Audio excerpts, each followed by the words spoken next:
So when they both met, they felt it was uneven. They felt that they weren't properly supported, just use those terms. And it led for a very slow and delayed kickoff of this transformation. So it didn't even start well. This is right from the very beginning.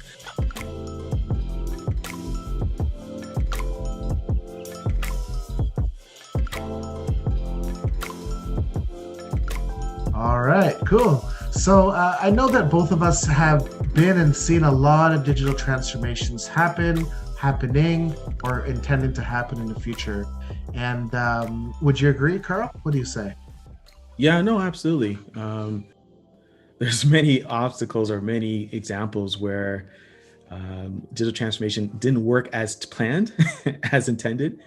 And yeah, I can bring up a few that I know that I myself was part of that era and part of that issue. So definitely would love to talk about my experience, what I did incorrectly, and so others can avoid, and what I learned from doing some things wrong. So yeah, let's talk about that.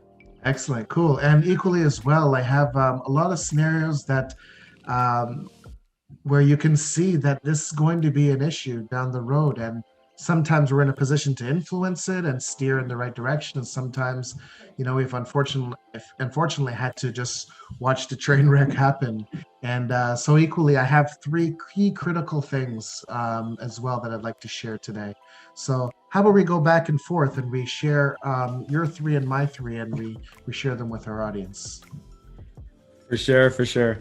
It's not gonna be pretty, but it's a learning lesson, man. All right, so I'll go first. The first one that Okay. was really key for me is the people side. And why transformations fail is by not supporting the people through change. The people are the operation, the engine that supports the business. Whether your driver for change or transformation is bringing higher customer service value, reducing the cost of operations, being compliant, or even working remotely. Regardless of what the transformation is, the new technologies, processes, or policies that are implemented, it's the people that's fundamental to that change. And in their current states, they might be very comfortable, whether they're 1, 5, 10 years working in a job. They have a certain confidence that comes with doing their work and feeling confident in their work on a daily basis. When they're implementing a new technology or process, they will lose that confidence initially. And it's our job to ensure that there's ample training, ample opportunity to ask questions, ample lead up time, even ample opportunity to play in the new way of working, in the new technology or new processes, to feel comfortable with it. And as time goes on and they're ensured of the support, they will eventually become as confident in the new ways of working as they were with the old ways of working. So supporting the people through change is a key pillar for me and why digital transformations fail. Yeah, that is, I would say, probably the fundamental, and I understand why that's your number one. It's also my number one. As a matter of fact, that's actually one of my failures on one of my projects, where I would say I didn't do proper preparation for supporting the people. So there's an example of I had to work on a project where there were two leading organizations that we were doing a large digital transformation initiative between these two organizations. And where I failed, and again, these are why I'm bringing these up there, is to put total transparency. I'm not putting any blame on anyone else, but to show that we do get these wrong sometimes and we have to learn from them. So my biggest failure was not properly supporting them and doing proper preparation. So I would say doing pre-wires with the individuals that's going to expect to go through the change, particularly if you're going to lead a strategy session that's going to then design what that future state or what that digital transformation is going to look like.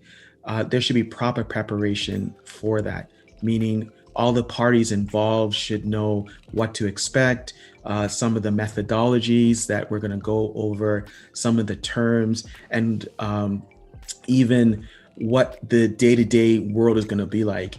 And so my biggest mistake was one organization was very well prepared and prompted by me because I took the time to do that preparation, and it didn't do enough preparation for another organization.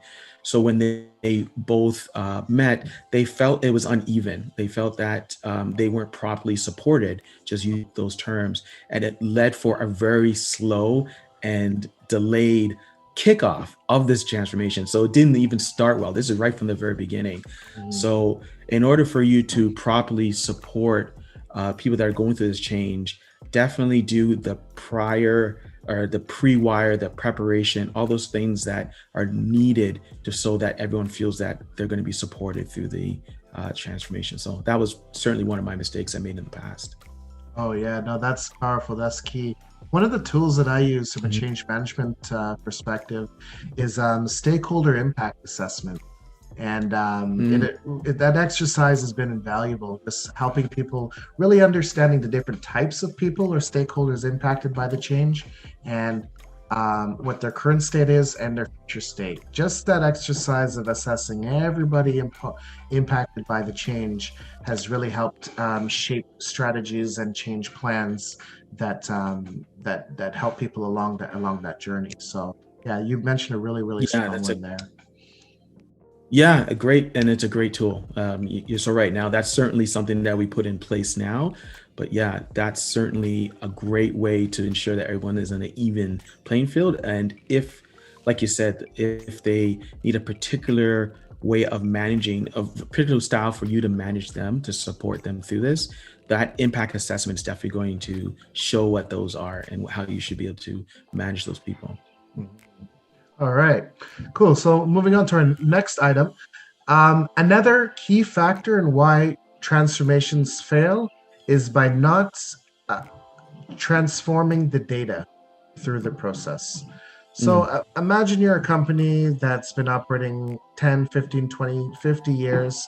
Over time you have developed processes you would have had started on paper, and you may have a series of legacy systems where there's rich history of data that governs and operates the organization. In today's day and age, everything is done by smartphones and mobility and ability to operate online. And in order to have your history complement your future, the data needs to be transformed. Maybe not all of it, maybe just parts that are actively in use or even semi-actively in use. That might involve scanning and digitizing documents, and not just putting them blindly through a scanner, but enabling OCR, metadata, and ensuring they're properly tagged and categorized so that information can be repurposed, keyword searched, or leveraged for intelligence, insights on customers, or insights on changes to operation or trends. The other value mhm. to transforming your data is you can leverage it towards automation. So, a key factor with transformation, yes, many transformations include getting shiny new technology, but if you're not pushing through clean and properly cataloged and tagged data, if you're not pushing clean data through it will just hinder your ability to for your new technology to really drive the future outcomes that you've intended. Yeah, well said. And here's an example of when you're not relying on the data. So that's my number two, which is jumping to conclusions. I thought I've had that pure data, and here's what and here's what I did. Meaning, I was working with this organization for some time, and in one part of the project, um, we made some solutions based on the data that we had for that particular area, and now moving to another area which is very very similar to the previous area I was in. My assumption was, hey, I think the solution, the outcome, the methodology should probably be roughly the same, and that was incorrect. I was making jumping to conclusion, I was making assumptions not on the data that was required for that next solution, that next problem, but relying on what happened on the previous. So yeah, I echo that. Not having the proper data. In my case, I jumped to conclusions without that data, and it led me down a wrong path. I was able quickly to realize, oh, this is definitely not going to be the same outcome as the previous project. But it allowed me to say, wow, let's not do that again, Carl. Don't make an assumption. Make sure you have the right data for the particular project you're working in, even if it's the same company, even the same department, but this was a different floor.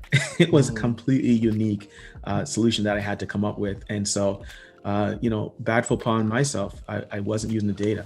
Yeah, I imagine there was a lot of learnings that came out of that experience. So yeah, that's invaluable. And sometimes I know that Yeah. it can be challenging because we have to make assumptions in the absence of the future being measured in any measurable state. So it definitely is a double-edged Hmm. sword with making assumptions or conclusions because we need them to move things forward, but the data may or may not always be there representing what the future might look like. An odd experience at best.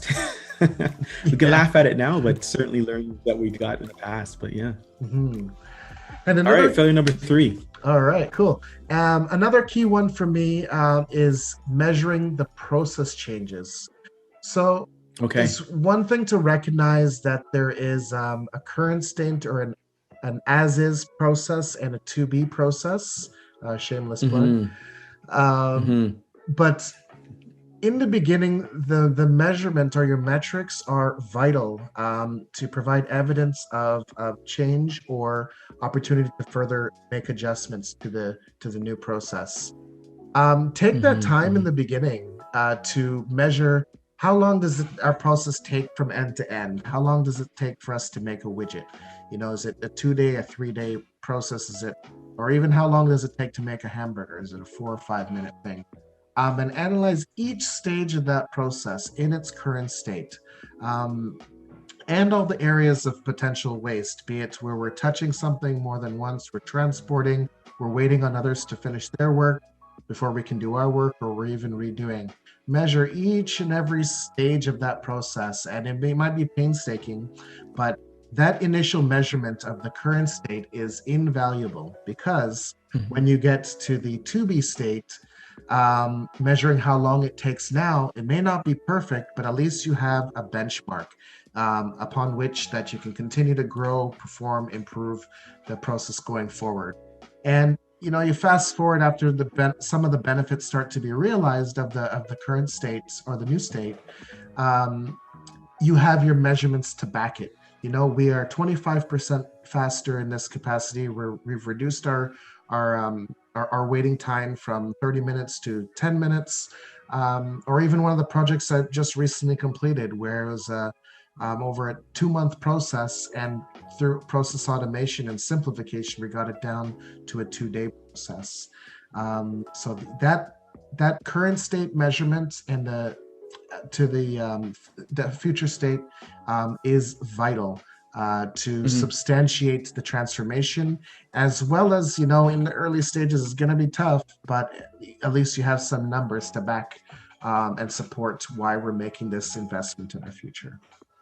Mm-hmm. Mm-hmm. My third one's slightly different. That's probably our first time we're having a little difference there.